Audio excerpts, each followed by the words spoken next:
des entreprises et des entreprises tout corps d'État. Alors, commençons d'abord par les présentations.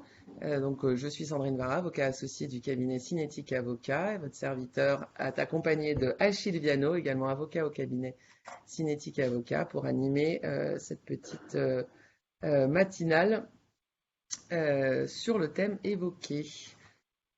Oui, tout à fait, puisqu'on a considéré que les pénuries de matériaux sont vraiment un sujet d'actualité qui a été relancé par la guerre en Ukraine et les difficultés rencontrées en approvisionnement, que ce soit en bois, en acier et tous les matériaux, on a vu vraiment ont pris un essor et une flambée des prix qui pose des difficultés dans les marchés de travaux pour la construction, que ce soit pour les promoteurs, pour les artisans tout corps d'État, des difficultés pour arriver à tenir des délais et à obtenir des matériaux pour réaliser les chantiers et pour pouvoir s'engager sur une durée et sur un chantier même où on voit des entreprises qui peuvent au final refuser des marchés parce qu'elles ont plus de matériaux à fournir et à poser dans leur chantier et pour leurs clients.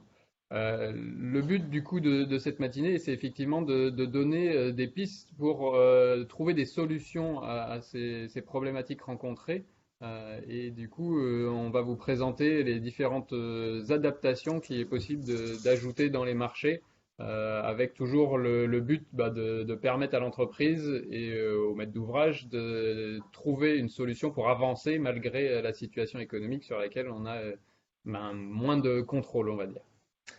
Alors, en complément, je rajouterais quand même qu'on ne s'intéresse qu'au marché privé de travaux et non pas au marché public. C'est important pour expliquer les choses qu'on va voir, parce que certaines clauses sont obligatoires, qu'on va voir par la suite, sont obligatoires dans les marchés publics, ne le sont pas dans les marchés privés. Donc là, vraiment, on se concentre sur les marchés privés de travaux.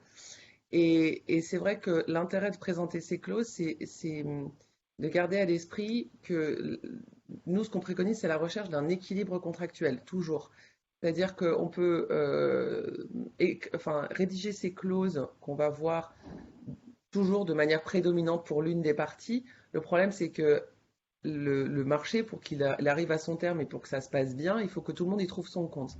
Et parfois, certaines clauses qu'on va imaginer au profit de l'entreprise, notamment dans les difficultés d'approvisionnement de matériaux, de délais, etc., le problème, c'est que ça va à l'encontre aussi de l'impératif du maître d'ouvrage, qui est de pouvoir anticiper le temps de construction et son budget et de ne pas avoir à déborder. Donc, il faut arriver à trouver un équilibre entre les difficultés des entreprises à fournir la prestation et les maîtres d'ouvrage qui ont un impératif de ne pas être soumis à un aléa, l'aléa du marché, et qui s'engagent et qui prennent des entreprises et qui prennent des budgets dans un temps contraint.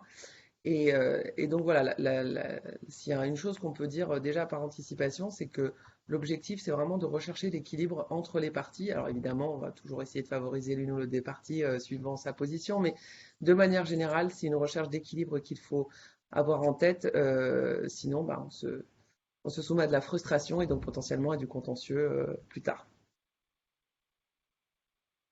Alors d'abord, les clauses utiles à prévoir, notamment dans les marchés dits à forfait ou à prix ferme, puisque c'est là la plus grande difficulté. Quand on s'est engagé dans le temps sur un prix, que se passe-t-il lorsque d'un coup il y a une flambée spectaculaire des prix comme en matière d'acier ou de bois? Comment est-ce qu'on peut tenir sa marge?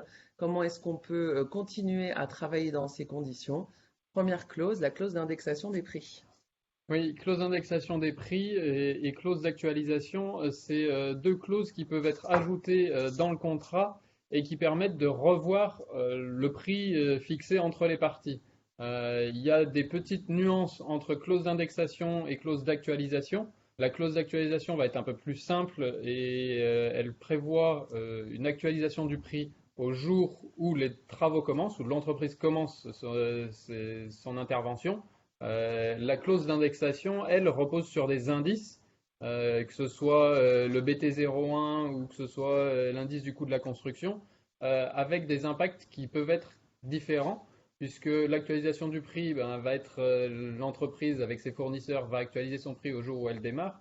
L'indexation, c'est automatique, mais ça repose sur des indices qui sont soit trimestriels, soit mensuels, avec un décalage. Même le BT01, il y a un décalage de au moins 2 à voire 3 mois dans la publication pour pouvoir actualiser. Et du coup, ben, les variations de l'index qui est appliqué ne prend pas en compte les derniers prix des fournisseurs, qui peut créer un décalage et bah, ne pas permettre de maintenir l'équilibre, ou en tout cas, il faut à l'entreprise anticiper les hausses de matière qui sont déjà appliquées par les fournisseurs pour pouvoir vendre au prix correct et pour conserver une marge, on va dire.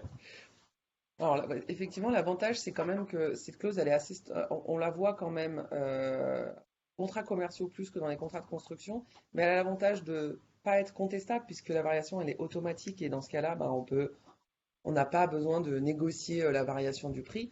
En revanche, elle ne suit pas exactement le cours de la hausse des matériaux. Il y a vraiment toujours un décalage bah, suivant si on a mis 3 à 6 mois, parce que l'indexation, elle peut se faire de manière trimestrielle, semestrielle, pardon, voire annuelle, bah, ça ne tient pas en compte les hausses subites où d'un mois à l'autre, on a le bois qui a doublé de prix de fourniture. Bah, la clause d'indexation ne permettra pas forcément de rattraper ce décalage-là, mais c'est quand même une clause intéressante à garder à l'esprit et à peut-être plus utiliser pour notamment sur les marchés de longue durée, que ça permet au moins d'adapter le prix au fur et à mesure, notamment dans les marchés voilà, qui sont particulièrement longs, où il y a des grosses opérations immobilières. Là, c'est intéressant de mettre une clause d'indexation des prix.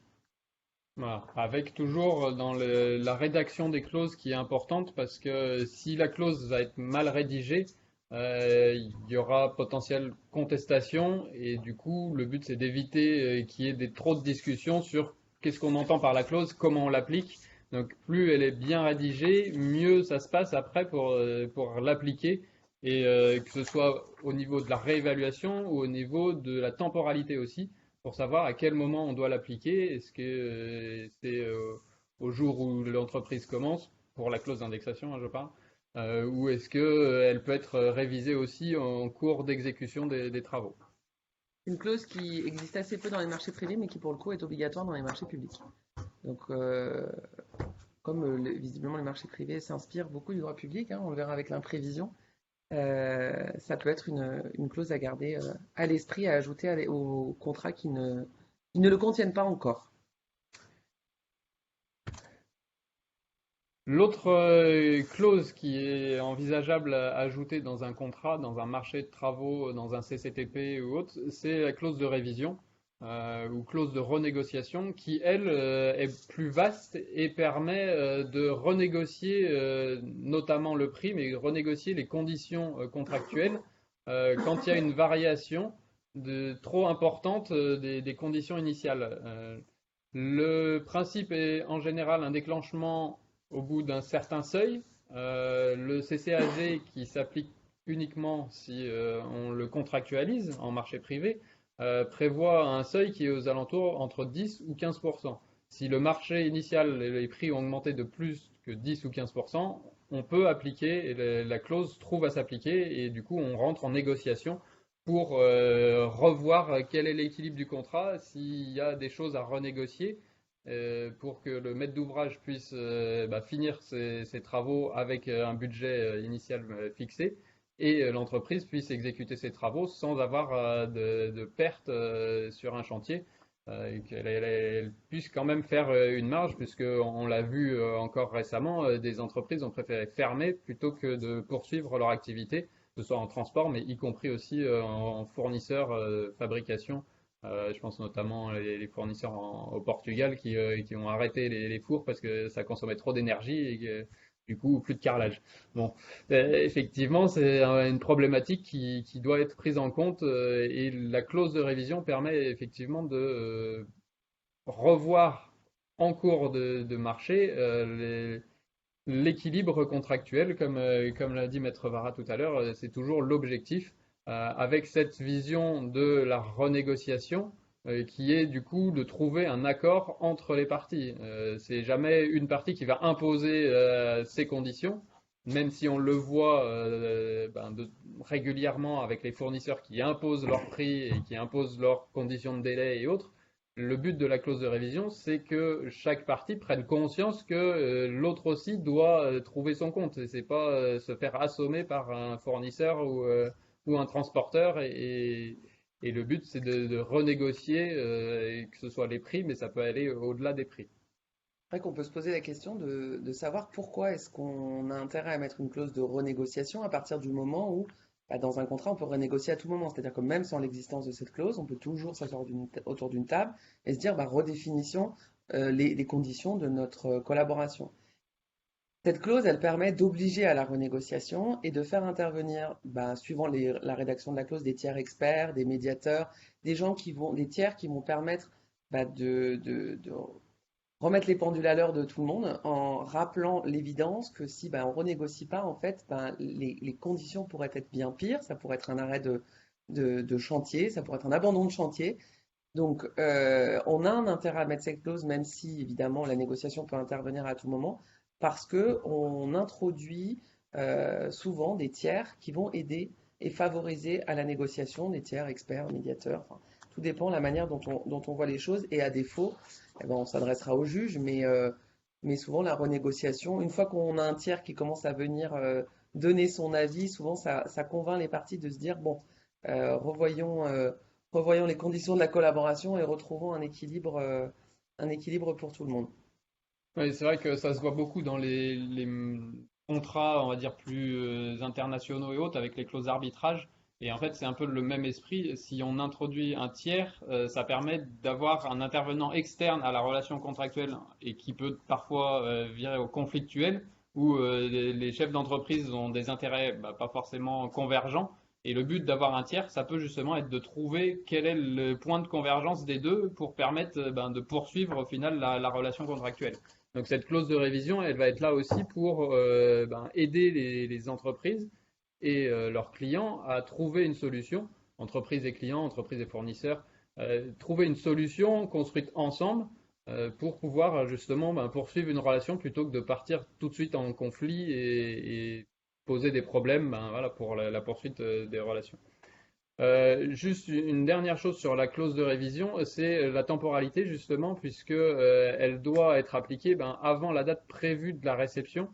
Et le retard qui pourrait être imputable à une ou l'autre des parties doit être pris en compte dans cette application. Si l'entreprise a du retard et sans lien avec des problèmes de fourniture ou des problèmes qui lui sont imputables à elle, la clause peut s'appliquer. Si c'est l'entreprise qui a mis du temps et qui a pris du retard pour réaliser sa prestation, la clause a plus lieu d'être parce qu'on ne va pas renégocier sur les fautes de l'entreprise. Le but de la révision, c'est de renégocier quand on est encore dans des conditions initiales ou similaires pour dire qu'il y a toujours les deux parties qui peuvent respecter leurs obligations. S'il y en a une qui a déjà ben, manqué à ses obligations, notamment en termes de délai ou de malfaçon, ce qu'on voit aussi régulièrement, c'est plus difficile pour arriver à renégocier et le but de la faire avant,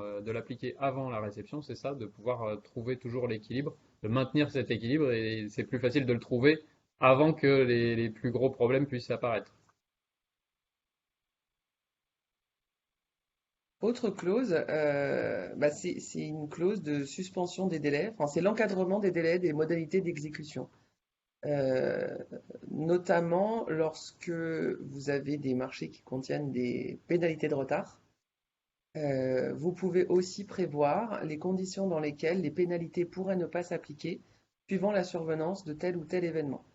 Donc, bah, évidemment, depuis le début de la pandémie en mars 2020, on y pense à ce genre de clause, on y pensait un petit peu moins avant. Aujourd'hui, bah, ça devient un petit peu plus commun de se dire, bah, en cas de pandémie mondiale, et ben, peut-être que les délais d'exécution sont suspendus. Alors à l'époque, on avait bénéficié de par la loi, enfin, c'est l'État qui avait imposé par des ordonnances des mécanismes de suspension et voilà, de report d'un certain nombre de délais aussi bien contractuels que légaux. Donc déjà, bah voilà, la préoccupation était déjà bien connue. Aujourd'hui, c'est quelque chose qu'on peut penser à mettre dans ces contrats. Alors, il faut toujours, la difficulté, c'est de prévoir l'événement en tant que tel. Alors, c'est toujours difficile de savoir exactement pointer l'événement qui peut survenir, mais on peut imaginer qu'une pénurie de matériaux ou enfin, pourrait être un critère à partir du moment où on lui affecte un seuil et un temps de délai. C'est-à-dire qu'il ne faudrait pas que ce soit juste temporaire, ça suspend les délais pour tout le monde, mais par exemple, euh, on, on- si on a une pénurie qui dure plus enfin, des délais d'approvisionnement qui sont à plus de 15 jours, un mois et demi, 2 mois, on fixe le seuil, suivant les types de marché, parce qu'il y a des approvisionnements qui sont plus réguliers que d'autres, ça dépend évidemment du matériau en question. On pourrait avoir une suspension des délais. C'est quelque chose qu'on prévoit en matière d'intempéries de manière assez classique, en fait, aujourd'hui, mais qu'on pourrait prévoir aussi en cas de pandémie, de matériaux à charge pour les parties d'adapter en fonction de de la difficulté considérée. C'est ça, parce que comme en matière assurantielle notamment, on l'a vu que les contrats ont été beaucoup modifiés suite à la pandémie, justement, pour tenir compte des conséquences de la pandémie. Dans un marché de travaux classiques, c'est important aussi de tenir compte justement de cette évolution, l'impact que peut avoir une pandémie, mais vu la hausse des matériaux, peut avoir aussi la pénurie de matériaux sur les délais. On le voit dans n'importe quelle matière, dès qu'on passe une commande, les délais de des fois une semaine sont passés à des fois plusieurs mois. Et ça a un impact forcément sur l'engagement de l'entreprise vis-à-vis de son client pour pouvoir respecter un délai. L'objectif, c'est de l'anticiper, ce problème-là, pour pouvoir l'expliquer plus facilement à son client et le faire accepter aussi plus facilement. Le but de la clause, c'est de la définir la plus précisément possible parce que pour qu'elle soit valable, il faut justement qu'il y ait des points précis qui la définissent, tant sur l'application que sur la temporalité. On ne peut pas dire si jamais je rencontre un problème, je vous impose une suspension des délais. Il faut que ça repose sur des critères objectifs et précis. Sinon, il y aura un déséquilibre. Et le but d'ailleurs, c'est bien là-dessus que reposent les clauses de suspension sur les intempéries. Quand on veut imposer à son co-contractant des délais pour intempéries, on le prouve par les relevés météo.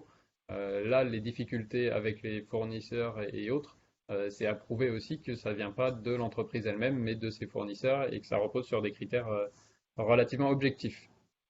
Peut-être à préciser, quand il est marqué que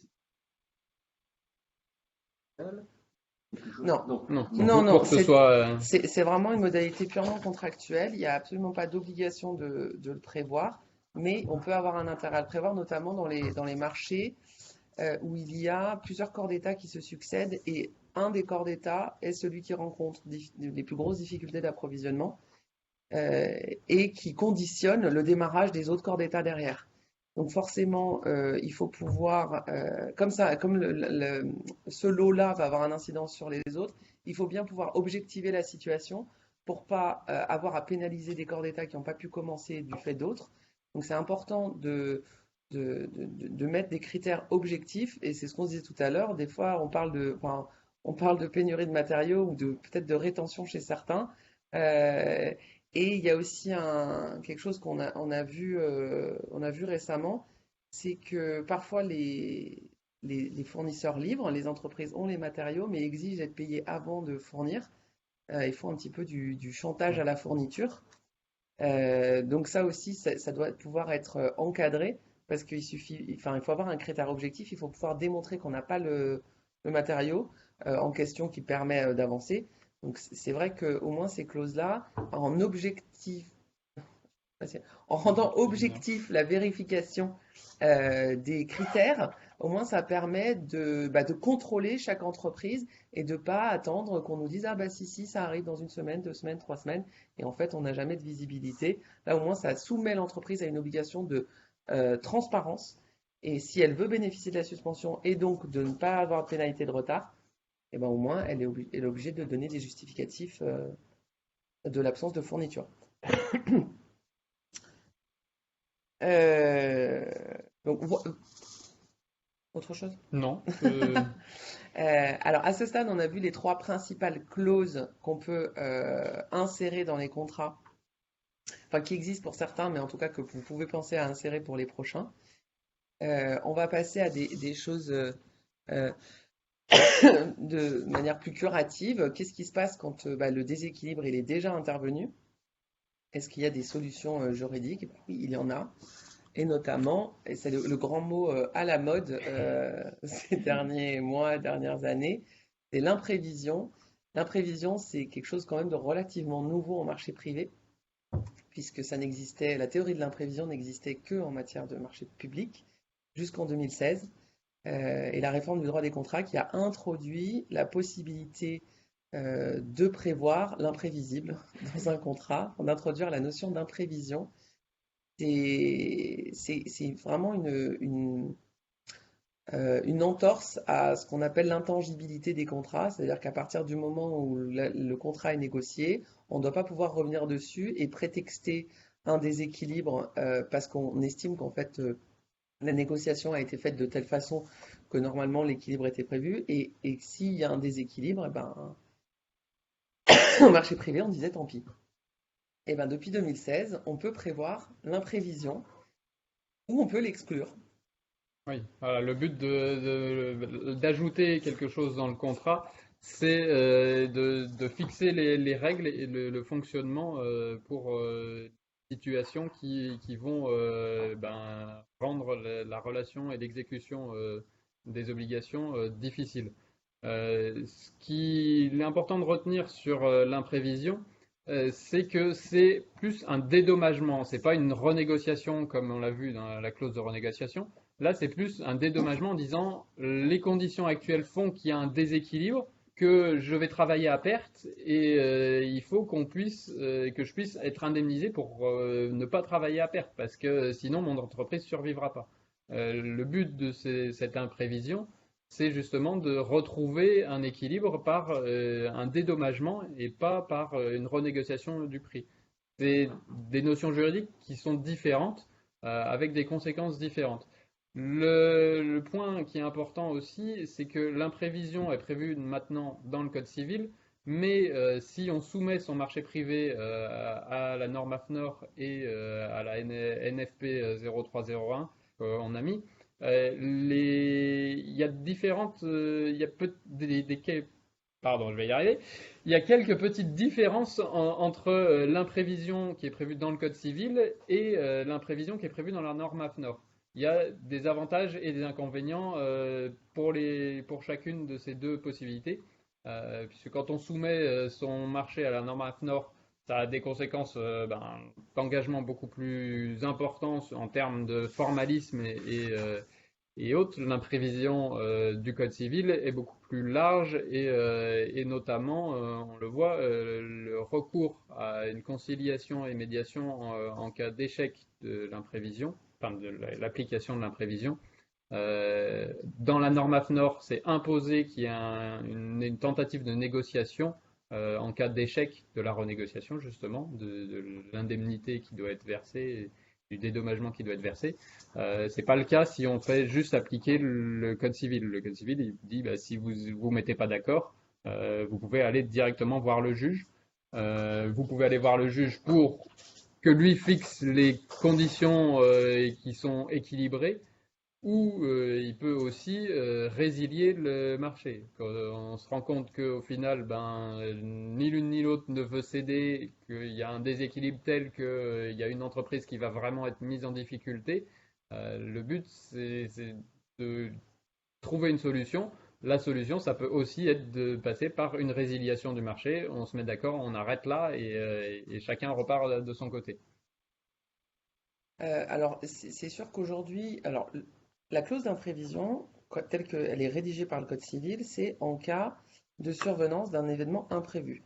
Donc, pour les marchés actuels, qui ont été signés déjà il y a quelques mois, à moins que le marché n'exclue l'imprévision, parce qu'on peut exclure l'application de l'article 1195 du Code civil, sinon on peut, voilà, enfin, possibilité de renégocier, enfin d'invoquer l'imprévision.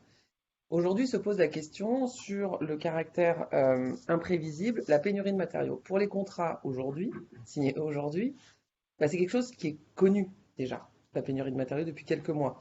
Donc ça veut dire que pour le faire, enfin, c'est difficile de faire rentrer la théorie de la prévision dedans pour les prochains mois. C'est-à-dire que c'est quelque chose qu'on va pouvoir soulever maintenant pour les marchés signés il y a plusieurs mois, mais qui va être difficile à soulever pour les marchés signés à compter d'aujourd'hui, parce que la pénurie de matériaux, elle existe depuis plusieurs mois maintenant, et donc c'est plus un événement imprévu. C'est quelque chose qu'on peut anticiper aujourd'hui et qu'on peut du coup moduler avec les clauses qu'on a prévues, enfin qu'on a exposées tout à l'heure. C'est-à-dire que, à défaut de pouvoir moduler une clause, on invoque l'imprévision. Donc, les mécanismes vont ensemble.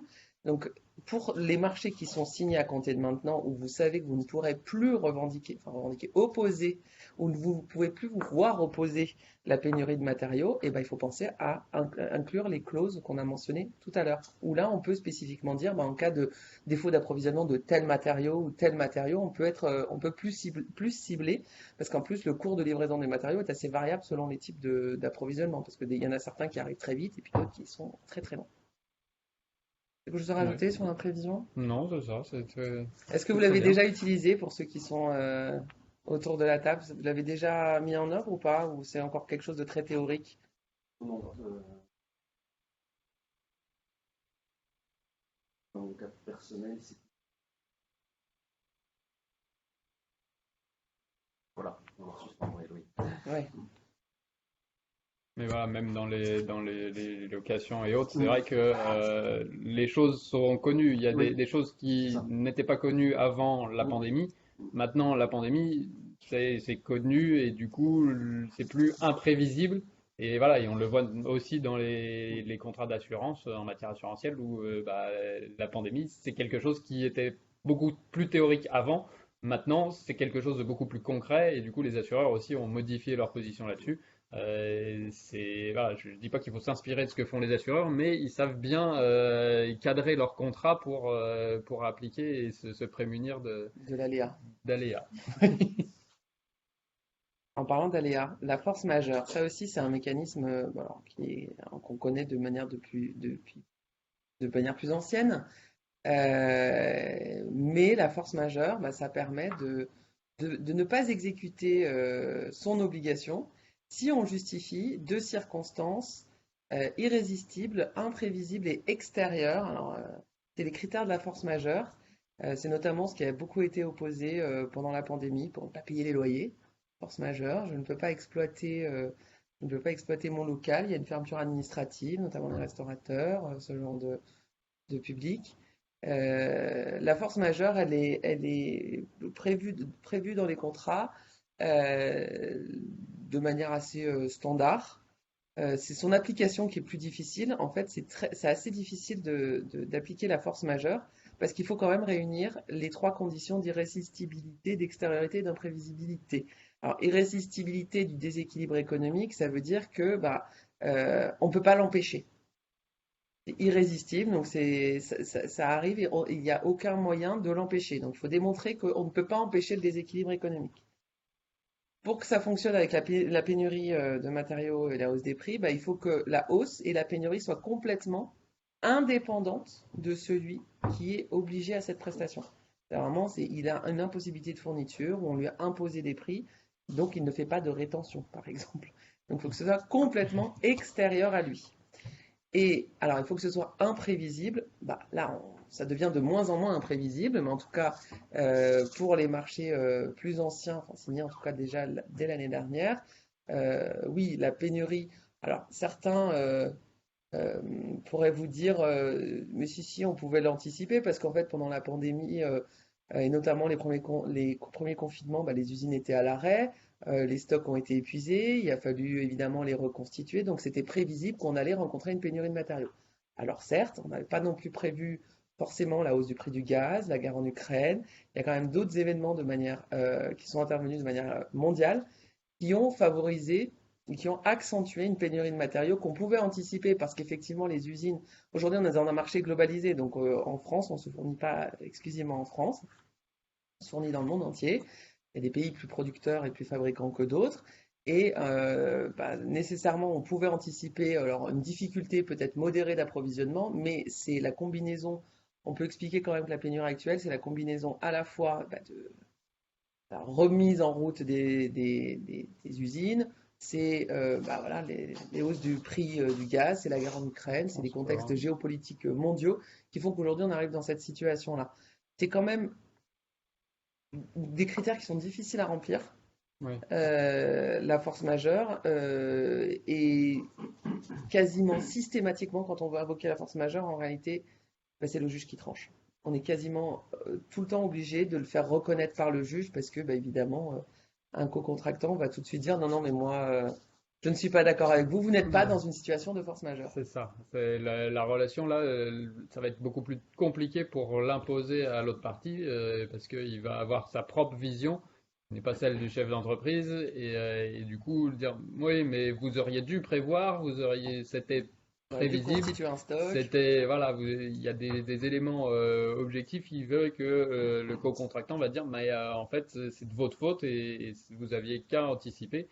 C'est pour ça que la force majeure, ben, elle est compliquée, les conditions sont compliquées à réunir. Et pour pouvoir en bénéficier, ben, bien souvent, on va devoir aller devant le juge parce que les parties auront du mal à se mettre d'accord.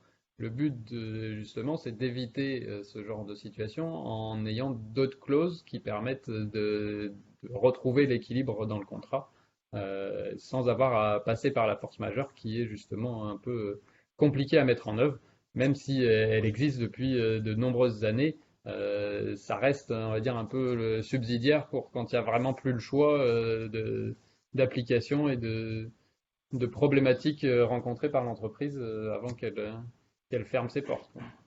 Voilà, c'est un peu le dernier recours, la force majeure. C'est ça. Alors, une fois qu'on a dit ça, mais je crois qu'en fait on l'a déjà dit, Oui, nous, si on a quelque chose à recommander, c'est vraiment, alors, il faut toujours avoir une démarche, même si nous sommes avocats contentieux et qu'on se fait un plaisir d'aller au combat quand c'est nécessaire. On est aussi conscient que l'impératif économique veut qu'il faut, enfin, nécessite qu'on soit plus pragmatique et donc il faut aussi pouvoir anticiper les difficultés, faire en sorte de prévoir, pas l'imprévisible, mais en tout cas les contours de comment négocier et comment anticiper un certain nombre de choses. Donc l'anticipation, elle passe par d'être attentif sur la rédaction de ses marchés, de ses clauses, de rédiger des avenants, dans la mesure du possible, de tout avoir par écrit. Souvent, on utilise les mêmes trames de contrats d'année sur année. C'est bien aussi de les adapter, de les faire évoluer en fonction de l'expérience qu'on acquiert au fur et à mesure des chantiers. Euh, les contrats, ils doivent évoluer avec la politique commerciale de l'entreprise. C'est vraiment le support de la négociation commerciale, notamment dans les CGV, parce qu'on parle depuis tout à l'heure de clauses qu'on insère dans des marchés de travaux. On parle là beaucoup de marché pour des opérations assez importantes. On voit aussi quand même que dans le bâtiment, il y a énormément d'entreprises, notamment dans les marchés un petit peu plus petits, qui n'interviennent que sur devis. Il y a pas de marché, il y a juste un devis à signer. Et là, l'erreur de beaucoup d'entreprises, pas que des artisans, hein, mais parfois des entreprises avec plusieurs salariés qui fonctionnent encore que sur devis, qui n'encadrent pas tout ça et qui n'ont pas forcément de conditions générales de vente qui est, à mon sens, assez dangereux. C'est-à-dire que même quand on intervient sur devis, c'est bien aussi d'encadrer des clauses d'imprévision, des clauses de suspension de délai, des clauses de... Ah, j'en perds mes mots. la Je, révision. non, pas de révision. Quand on paye pas, de rétention. Ah, j'en perds mes mots. Je sais pas du coup. Mais Alors, le but, voilà, c'est d'anticiper dans les problèmes qui peuvent être rencontrés. On ne pourra jamais tout prévoir dans un contrat. Le but, c'est de voir les situations qu'on a pu déjà rencontrer, et d'adapter. voir, voilà, et d'adapter le contrat pour que, au moment où le problème apparaît, eh ben, on ait déjà les solutions à mettre en œuvre, les modalités de calcul, la temporalité, pour que chacun trouve son compte et qu'il y ait moins de contestation. C'est un peu comme dans un mariage où un contrat de mariage va fixer les conditions, on va dire, en cas de divorce. Le prévoir dans un contrat des clauses spécifiques sur les difficultés rencontrées, notamment liées aux pénuries, c'est aussi anticiper ce genre de problème si le problème apparaît. C'est mieux d'avoir ces clauses qui permettent de trouver des solutions que de ne pas les avoir et au final rentrer en conflit avec son partenaire, client ou fournisseur, et du coup avoir des difficultés sur l'application et sur la poursuite du chantier, sur la poursuite de la relation contractuelle. Le but d'avoir ces clauses, effectivement, c'est toujours d'anticiper pour pouvoir trouver des solutions. Nous, notre vision, oui, je vous en prie. Non, je disais, les entreprises qui fonctionnent uniquement avec un devis, il y a un vide de clause évident, et donc là, on se situe, on peut vraiment aller faire jouer pas mal de choses, en fait, finalement. Il n'y a pas de rédaction qui a été. Un devis, ça reste un devis, quoi. C'est les conditions générales de vente d'usage, mais pas de forcément. Il n'y a pas d'application. Alors j'ai retrouvé, c'était la clause de réserve de propriété, qu'on met souvent dans les CGV. Effectivement, après, quand on intervient sur devis, il y a aussi un paramètre qui n'est pas toujours précisé, c'est les délais d'exécution. Parce que quand on fonctionne sur devis, on dit bah voilà, où on donne le descriptif des prix, mais on ne dit pas quand on commence ni quand on termine. Ce qui laisse la souplesse à l'entreprise, en fait, parce qu'elle pourra toujours dire ah mais moi je suis tenue par aucun délai, on n'a pas contractualisé ça. Donc c'est aussi au maître d'ouvrage, à celui qui commande les travaux, d'être attentif à ça. Et en contrepartie, l'entreprise devra, si on lui impose un délai, si ça devient une obligation pour elle, de s'adjoindre les clauses qui vont pouvoir la protéger au cas où. Je pense que la meilleure protection de ces entreprises, c'est de ne pas prévoir les délais, en fait. De ne pas s'obliger au démarrage et à la fin ce qui d'ailleurs pose problème au maître d'ouvrage, en disant mais ah ben oui, mais j'ai pas de délai contractualisé. Donc après, le délai, ça peut se contractualiser dans des échanges postérieurs, mais il faut que ce soit accepté par les deux parties. Il ne suffit pas de maître d'ouvrage de dire mais vous étiez engagé à commencer maintenant, pour terminer la réception devait être prévue à telle date. C'est pas que, enfin, il faut que ce soit, et il faut qu'il y ait au moins un échange de retour qui valide cette information. C'est-à-dire qu'à partir du moment où l'entreprise va dire ah oui, effectivement, je me suis engagé à vous livrer le temps, même si c'est pas écrit dans le devis, on pourra lui opposer. Et c'est toujours plus difficile. Vous allez rarement avoir une entreprise qui va dire oui, oui, oui, je me suis engagé à vous livrer pour le 1er septembre. Et c'est pas prévu. Et puis les conséquences sont différentes aussi. Si le marché n'est pas suffisamment bien rédigé, même s'il y a un délai, qu'il n'y a pas de pénalité de retard, le préjudice, il va être à établir. Donc il faut arriver à démontrer qu'il y a un vrai préjudice lié à ce retard. Alors que si on a des pénalités, et que ce soit les pénalités qui sont fixées dans la norme AFNOR ou des pénalités qui sont plus négociées, ça permet de cadrer les choses. Pénalité de retard, j'ai déjà vu un marché rédigé par un maître d'œuvre où il avait prévu pénalité de retard pour la réception, pénalité de retard pour les levées de réserve. Donc ça fait double pénalité de retard. L'entreprise, elle a signé, et voilà, et du coup, ça devait l'engager sur des délais et sur un respect de délai qu'elle a peut-être pas forcément anticipé. La rédaction des marchés est importante et notamment des clauses pour justement trouver l'équilibre. Nous aussi, notre vision, c'est de la négociation. J'ai mis la négociation raisonnée parce que le but de rédiger les clauses et en cas de différend, avant qu'on parte en conflit ouvert et autres, c'est de trouver justement des solutions pour pouvoir faire avancer les choses. Nous, on est quand même si on est effectivement des avocats contentieux, on est pour favoriser les négociations raisonnées. C'est un terme un peu à la mode, mais c'est pour que les entreprises, c'est elles qui travaillent, c'est elles qui sont en relation contractuelle, et c'est les conditions qui doivent être mises en œuvre pour poursuivre une relation où chacun trouve son compte. Il y a des situations où chacun va repartir de son côté. Le but, c'est de trouver une solution pour mettre fin à cette relation qui existait et que chacun reparte tranquillement dans son coin. Et il y a aussi des cas où il y a un conflit qui est né, mais on peut résoudre le conflit avec une anticipation de la future relation et d'échanger d'autres commandes, par exemple, d'autres marchés qui peuvent être passés avec l'entreprise et comme ça trouver un équilibre au final pour maintenir la relation. Parce qu'on a conscience aussi que, notamment dans le BTP, la relation contractuelle avec les promoteurs, avec les entreprises, avec les fournisseurs compte énormément et il y a certains clients dont on ne peut pas se passer ou certains fournisseurs dont on ne peut pas se passer. Le but, c'est aussi de préserver cette relation pour l'avenir et pour Ouais. ben, Au-delà le au-delà du maintien. chantier en question, parce que voilà, les entreprises elles travaillent ensemble sur plusieurs chantiers, donc une fois que la communication est rompue, c'est très difficile de la rétablir. Une fois qu'il y a eu un contentieux, après c'est compliqué de reprendre le chemin de la collaboration.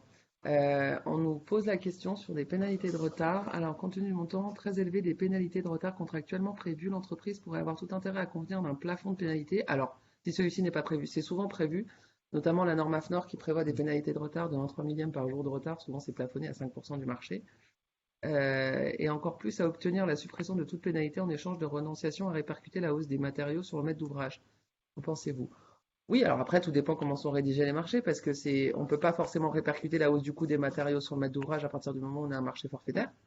Donc, c'est pas forcément évident de répercuter la hausse des matériaux. Et après, oui, tout est possible. On peut négocier la non-application de pénalité contre la non-répercussion de hausse de matériaux. Enfin, ça fait partie de la renégociation qui peut intervenir. Et bien sûr, ça va dans le sens de la recherche de l'équilibre contractuel. On renonce à des pénalités contre la renonciation à imputer des hausses de matériaux. Donc oui, oui, Oui, Eric, je confirme que c'est tout à fait possible. tout est négociable. Après, l'intention des parties, c'est savoir si c'est de partir en conflit ou si c'est de trouver une solution pour que tout le monde avance et pas bloquer la situation. Ce qu'on voit, j'avais envie de dire de plus en plus souvent, où il y a vraiment un blocage entre quelqu'un qui va demander des prix plus élevés et une autre qui va dire bah, j'arrête là parce que sinon je vais pas m'en sortir. Le but de mettre ces pénalités de retard, là, pour répondre à la question, les pénalités de retard, effectivement, elles sont prévues dans la norme AFNOR et avec un plafond. Vu qu'il y a la liberté contractuelle, on pourrait très bien prévoir un plafond à 20% du prix du marché. Une entreprise qui se prend 20% de pénalité de retard, même si c'est prévu dans son contrat, elle va le contester. Et du coup, ce sera le juge qui décidera si 20% c'est équilibré ou pas dans le contrat. Et du coup, bah, ça veut dire une procédure, ça veut dire des délais relativement longs de procédure. Et 20%, c'est peu probable que le juge retienne un montant aussi élevé du prix du marché parce que ben, l'entreprise, si elle se prend 20% sur des retards, alors quand elle ne le justifie pas, elle se prendra des pénalités, mais 20%, ça fait un montant vraiment très élevé pour une entreprise, quelle Alors, qu'elle soit. ça nous est arrivé d'ailleurs, ça me fait penser à un dossier où les pénalités n'avaient pas été plafonnées et on en arrivait à avoir un montant de pénalité qui avait dépassé plus de la moitié du montant du marché. Et ça, alors le contentieux avait permis de faire établir que le début du retard n'était pas imputable à l'entreprise à laquelle on imputait les pénalités, mais en tout cas, la réclamation représentait quand même la moitié plus de la moitié du marché. Et pour le coup, le juge qui, dans son pouvoir, enfin, va analyser la clause de pénalité de retard comme une clause pénale, de toute façon, pourra toujours la modérer. Donc, ça sert à rien de rentrer dans des, dans une forme de pression commerciale et contractuelle excessive, parce que le juge va exercer son pouvoir modérateur et réduire la clause. Heureusement, dans ce dossier-là, on avait réussi à pas faire. Mais ouais, on est arrivé à la moitié. Enfin, c'est le dossier le plus où c'était le plus criant. Mais comme quoi, ça existe et que les entreprises, bah, c'est vrai qu'on parle beaucoup d'équilibre contractuel. Souvent, les entreprises, elles ont du mal à négocier. Enfin, je veux dire, c'est souvent des contrats d'adhésion. On prend ou on laisse. C'est difficile de négocier toutes les clauses et en particulier les pénalités de retard. C'est pas une clause on peut négocier forcément facilement parce qu'on peut comprendre aussi que du point de vue du maître d'ouvrage, il y a un impératif de calendaire et on doit pouvoir, c'est aussi une forme de pression de l'entreprise de dire bah, si vous ne terminez pas à cette date-là, il y aura des pénalités. Toujours une clause qui est un petit peu difficile, mais qui de toute façon peut être modérée par le juge. Ouais, et ben voilà, pour Je crois qu'on en terminer, arrive à la fin de nos propos dans le timing qu'on avait prévu, c'est formidable. Ça nous laisse quelques minutes si vous avez des questions ou des observations ou des réactions. Alors sur le chat pour nos participants en visio. Euh, en direct si vous avez des questions.